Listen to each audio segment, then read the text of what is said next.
Okay, so this will be Pec Major. We're going to do the sternal head and the clavicular head. So I'll start with the sternal head just because that is kind of how the handout goes. So with the sternal head, we want to, anytime you flex and abduct somebody's shoulder, try to keep them in lateral rotation. But we're going to try to go to about 135 degrees. You okay there? 135 degrees of flexion. Again, this is the sternal head of the Pec Major.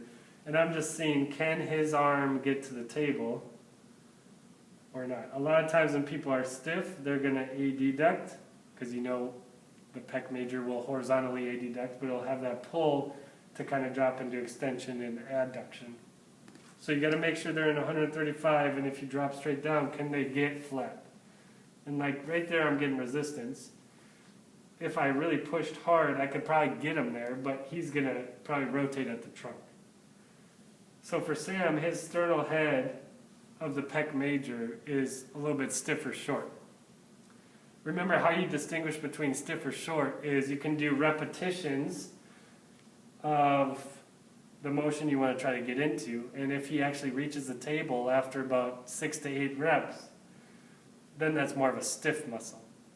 However, if you do this, you could do 1,000 of them, and we're at the exact same spot, that would be more of a short muscle. Okay, so Pec Major, I'd say for Sam, is short. We just want it to get flat to the table. The clavicular head now is going to be 90 degrees of abduction.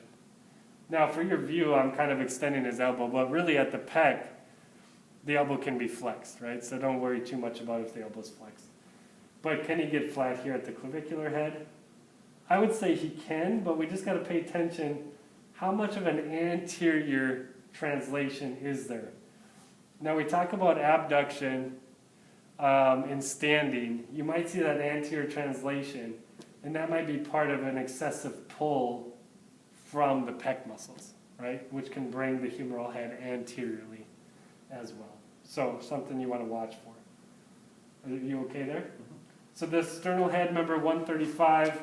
Again, I don't really care if your elbow's extended or flexed. Flex might be more comfortable. Can you get flat? 90 degrees, can you get flat? So clavicular head is fine for Sam. Sternal head is stiff or short.